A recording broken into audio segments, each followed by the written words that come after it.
কোনেও যেন 1 টকা সেই বানাত মাদ্ৰাসাৰ নামত দান বৰঙণি নিদিয়ে। আমি দান দিম, আমি পইচা দিম ইসলামিক স্বাভিমান, ইসলামৰ শিক্ষা দিয়াৰ কাৰণে, আৰু তেওঁলোকে ইসলামৰ স্বাভিমানক কবৰ দি ৰাজনীতি কৰিব।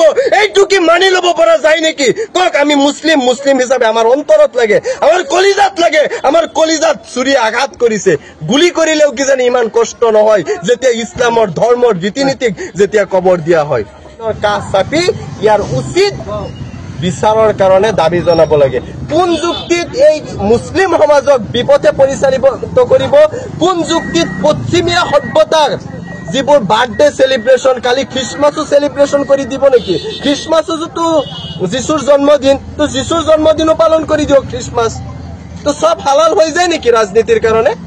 তো মই আহ্বান কৰিম যে ইয়াৰ বিৰুদ্ধে আইনী ব্যৱস্থা লৈ তেওঁৰ বিৰুদ্ধে যাতে ন্যায়, এই মাদ্ৰাসাৰ কৰ্তৃপক্ষক যেটো জগৰীয়া কৰিলে বা মাদ্ৰাসাৰ কৰ্তৃপক্ষক যেটো ব্লেকমেইলিং কৰিছে সেইটোৰ আমাৰ উচিত বিচাৰ লাগিব।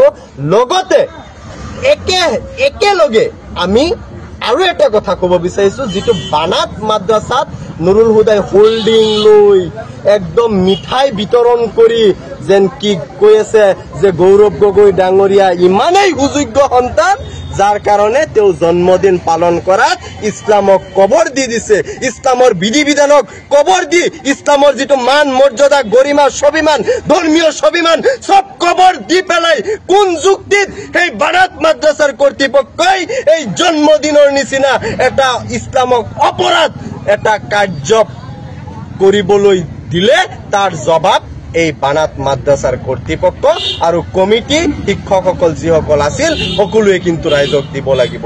নহলে মই গোটেই অসমবাসীৰ লগতে মই গোটেই নগাঁওবাসী গোটেই মুছলমান সমাজক আহ্বান কৰিম, কোনেও যেন ইয়াৰ স্পষ্টীকৰণ নিদিয়ালৈকে কোনেও যেন 1 টকা সেই বানাত মাদ্ৰাসাৰ নামত দান বৰঙণি নিদিয়ে। আমি দান দিম, আমি পইচা দিম ইসলামিক স্বাভিমান, ইসলামৰ শিক্ষা দিয়াৰ কাৰণে, আৰু তেওঁলোকে ইসলামৰ স্বাভিমানক কবৰ দি ৰাজনীতি কৰিব। এইটো কি মানি ল'ব পৰা যায় নেকি? কওক। আমি মুছলিম হিচাপে আমাৰ অন্তৰত লাগে, আমাৰ কলিজাত লাগে। আমাৰ কলিজাত ছুৰী আঘাত কৰিছে, গুলি কৰিলেও কিজানি ইমান কষ্ট নহয় যেতিয়া ইসলামৰ ধৰ্মৰ ৰীতি নীতিক যেতিয়া কবৰ দিয়া হয়। কিছু চেলা চামুণ্ডা কংগ্ৰেছৰ ব্যক্তিসকলে মোক কিন্তু ভয় ভাবুক দিছে। মই কিয় পোষ্ট কৰিছো? আমি স্পষ্ট ভাষাত স্পষ্ট চকুৰে আমি খোলা চকুৰে দেখা পাইছো পৰমাভেটি মাদ্ৰাসা বুলি তাত লিখা আছে। আৰু কোন এটা দালাল, কিবা জামাতে উলামাৰ কিবা এটা দালাল সংগঠন, এই নুৰুল হুদাৰ পকেটত থকা সংগঠনটোৱে তেওঁলোকে প্ৰেছ মিট পাতি তেওঁলোকৰ লগত সংগ দি মানুহৰ পৰা প্ৰত্যেকটো আপোনাৰ পঞ্চায়তৰ পৰা 5,000 10,000কে কালেকশ্যন কৰিছে, কৰি পেলাই সাংসদ গৌৰৱ গগৈ ডাঙৰীয়াৰ জন্মদিন পালন কৰিছে। তেওঁলোকে কৰক, আমি সমৰ্থন জনাম, কিন্তু মছজিদ মাদ্ৰাসাত কিয় জন্মদিন পালন কৰিব? ইয়াত ইছলামে সম্পূৰ্ণ নিষিদ্ধ কৰিছে। যদি কোনোবা নিষিদ্ধ ঠাইত মুছলমানৰ আঘাত অনুভূতিৰ মাজত কোনোবা আঘাত কৰে, তাৰ প্ৰতি উত্তৰ আমি সংখ্যালঘু সংগ্ৰাম পৰিষদ বিভিন্ন দল সংগঠন আমি দিবলৈ এই বানাত মাদ্ৰাসাৰ ভিতৰত মহিলাসকলৰ ওচৰত গৈ এই এনেকেই গৌৰৱ গগৈৰ জন্মদিনৰ কাৰণে তেওঁ মিঠাই বিতৰণ কৰা কোনটো হাদিছত কোনটো শৰীয়ত মতে এই কামটো কৰিছে মই আপোনালোকক দেখাই দিব বিচাৰিছো। এয়া হল আপোনাৰ এজন বিধায়কৰ নিকৃষ্ট ৰাজনীতিৰ কাৰণে ইমানখিনি নিকৃষ্ট মানসিকতাৰ কাৰণে ইমানখিনি তলত যাব পাৰে। তো গতিকে মই যিসকল মাদ্ৰাসা কৰ্তৃপক্ষ আছে পৰমাইবেটি বানাত মাদ্ৰাসা তেওঁলোককো মই সুধিব বিচাৰিছো, ইছলামৰ কোনটো বিধি বিধান মতে এই মাদ্ৰাসাৰ ভিতৰত মহিলা মাদ্ৰাসাৰ ভিতৰত গৈ নুৰুল হুদাই কেনেকে হেৰি কৰিব পাৰে, জন্মদিন পালন কৰিব পাৰে? কোনটো বিধানত আছে? এইটো বানাত মাদ্ৰাসাই ৰাজহুৱা কৰিব লাগিব নে কংগ্ৰেছৰ কাৰণে সকলো জায়েজ কৰি দিছে আপোনালোকে? এইটো কৈ দিয়ক। তো গতিকে কি এনেকুৱা কাম কৰিছে তৰুণ গগৈয়ে যাৰ কাৰণে আপোনালোকে নিজৰ ইছলামৰ বিধি বিধানক বলিদান দি কবৰ দি পেলাই বানাত মাদ্ৰাসাৰ ভিতৰত জন্মদিনৰ কাৰণে জন্মদিন উদযাপন কৰিব? আমি এইটো কোনো পৰ্যায়ে সহ্য নকৰো। এটা কথা ক'ব বিচাৰিছো যে তেওঁ এই বানাত মাদ্ৰাসাৰ ভিতৰত মহিলাসকলৰ ওচৰত গৈ এই এনেকেই গৌৰৱ গগৈৰ জন্মদিনৰ কাৰণে তেওঁ মিঠাই বিতৰণ কৰা কোনটো হাদিছত কোনটো শৰীয়ত মতে এই কামটো কৰিছে মই আপোনালোকক দেখাই দিব বিচাৰিছো। এয়া হ'ল আপোনাৰ এজন বিধায়কৰ নিকৃষ্ট ৰাজনীতিৰ কাৰণে ইমানখিনি নিকৃষ্ট মানসিকতাৰ কাৰণে ইমানখিনি তলত যাব পাৰে। তো গতিকে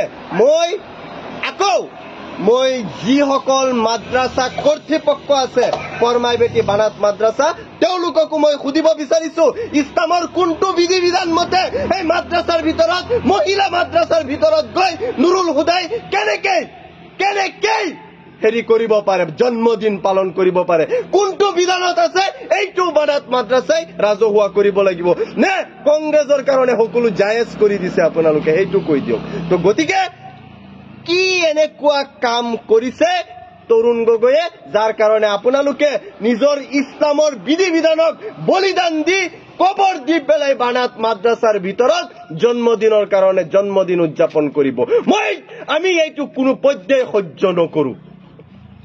বিধায়ক নুৰুল হুদাই 24 ঘণ্টাৰ ভিতৰত সোশ্যাল মিডিয়াত ৰাজহুৱাকে ক্ষমা খুজিব লাগে আৰু ভৱিষ্যতে এনেকুৱা কাম কাৰোবাৰ জন্মদিন কাৰোবাৰ পাৰ্টি আহি পেলাই যে মছজিদ মাদ্ৰাছাত নকৰে বুলি স্পষ্টীকৰণ দিব লাগে। কেইদিন ধৰি আজি 2-3 দিন ধৰি সোশ্যাল মিডিয়াত কমিউনিটি মাদ্ৰাছাত অসম প্ৰদেশ কংগ্ৰেছ কমিটিৰ সভাপতি গৌৰৱ গগৈ ডাঙৰীয়াৰ যে জন্মদিন উপলক্ষে যি এটা বিতৰ্কৰ সৃষ্টি হৈছে সেইবাবে আমি উত্তৰ পূৰ্বাঞ্চল সংখ্যালঘু ছাত্ৰ সন্থা নেমচুৰ পৰা আমি এটা কথা স্পষ্ট ক'ব খোজোঁ যে চাওক আমাৰ যি ধৰ্মীয় শিক্ষা অনুষ্ঠান আছে সেইবিলাক আমাৰ ৰাইজৰ দান বৰঙণিৰে চলি আছে। এই শিক্ষা অনুষ্ঠান আমাৰ ধৰ্মীয় শিক্ষা অনুষ্ঠানবিলাক কাৰোবাৰ প্ৰাইভেট সম্পত্তি নহয় বা কোনো ৰাজনৈতিক মঞ্চ নহয় যে ইয়াত আহি পেলাই যাৰ যি মন যাব তাকেই কৰিব এক কিন্তু কেতিয়াও গ্ৰহণযোগ্য নহয়। আমি সেইবাবে যে কৰ্মৱতী মাদ্ৰাছাত আজি বিধায়ক নুৰুল হুদা ডাঙৰীয়াই যি মানে গৌৰৱ গগৈ ডাঙৰীয়াৰ জন্মদিন উপলক্ষে যি উদযাপন কৰিছিলে সেইবাবে আমি বিধায়ক নুৰুল হুদা ডাঙৰীয়াৰ ধিক্কাৰ আৰু গৰিহণা জনাইছোঁ যে আমাৰ ধৰ্মীয় শিক্ষা অনুষ্ঠানক লৈ যাতে ৰাজনীতি নকৰে সেইবাবে আমি নুৰুল হুদা ডাঙৰীয়াক 24 ঘণ্টাৰ সময়সীমা বান্ধি দিছোঁ। 24 ঘণ্টাৰ ভিতৰত নুৰুল হুদা ডাঙৰীয়াই যি আমাৰ ধৰ্মীয় শিক্ষা অনুষ্ঠানত আহি পেলাই সিহঁতৰ ৰাজনীতি লাভৰ কাৰণে যে ৰাজনৈতিক মুনাফা আদায়ৰ বাবে যে ৰাজনীতিৰ স্বাৰ্থত মাদ্ৰাছা মছজিদত আহি পেলাই কাৰোবাৰ মন জয় কৰিবলৈ 2026ত সভাপতি গৌৰৱ গগৈ ডাঙৰীয়াৰ মন জয় কৰি টিকেট পাবলৈ যে ষড়যন্ত্ৰ চলাই মাদ্ৰাছাত আহি পেলাই যি এক জন্মদিন উদযাপন কৰিছে তাৰ বাবে আমি 24 ঘণ্টা সময়সীমা বান্ধি দিছোঁ। বিধায়ক নুৰুল হুদাই 24 ঘণ্টাৰ ভিতৰত সোশ্যাল মিডিয়াত ৰাজহুৱাকে ক্ষমা খুজিব লাগে আৰু ভৱিষ্যতে এনেকুৱা কাম কাৰোবাৰ জন্মদিন কাৰোবাৰ পাৰ্টি আহি পেলাই যে মছজিদ মাদ্ৰাছাত নকৰে বুলি স্পষ্টীকৰণ দিব লাগে। সেইবাবে আমি উত্তৰ পূৰ্বাঞ্চল সংখ্যালঘু ছাত্ৰ সন্থা নেমচুৰ পৰা স্পষ্টকৈ দাবী জনাইছোঁ। আৰু এটা কথা যি এটা বিতৰ্ক চলি আছে এটা ইছ্যুক লৈ এতিয়া আমি দেখা পাইছোঁ ছ'চিয়েল মিডিয়াত কিছুমান ৰাজনৈতিক নেতাই তাৰ ৰাজনৈতিক মুনাফা আদায়ৰ বাবে সি এটা ইছ্যু লৈ পেলাই যি এক ৰাজনৈতিক মুনাফা আদায়ৰ বাবে যি এক মানে ষড়যন্ত্ৰ চলি আছে সেইকেইটা ৰাজনৈতিক নেতাক আমি সকীয়াই দিছোঁ অতি সোনকালে এইবিলাক কাৰ্য বন্ধ কৰিব লাগে অন্যথাই কিন্তু আমি উত্তৰ পূৰ্বাঞ্চল সংখ্যালঘু ছাত্ৰ সন্থাই বৃহত্তৰ আন্দোলন গঢ়ি তুলিবলৈ বাধ্য হ'ম। আমি উত্তৰ পূৰ্বাঞ্চল সংখ্যালঘু ছাত্ৰ সন্থা নেমচুই যিসকল নেতাই যিকেইটা দলে আমাৰ এই মছজিদ মাদ্ৰাছাক লৈ ৰাজনীতি কৰি পেলাই 2026ত নেতা হ'ব বিচাৰিছে সেইসকল নেতাক আমি স্পষ্টকৈ ক'ব খুজিছোঁ এতিয়াও সময় আছে আপোনালোকে এইবিলাক কাৰ্য বন্ধ কৰক। যদি আপোনালোকৰ দ্বাৰা আমাৰ কৰ্মৱতী মাদ্ৰাছাৰ কোনো ক্ষতি হয় ইয়াৰ দায়ী সম্পূৰ্ণভাৱে নুৰুল হুদা ডাঙৰীয়া আৰু যি কেইটামান নেতাই উৎপাত চলাই আছে এইকেইটা নেতাই তাৰ উত্তৰ দিব লাগিব কিন্তু সেইবাবে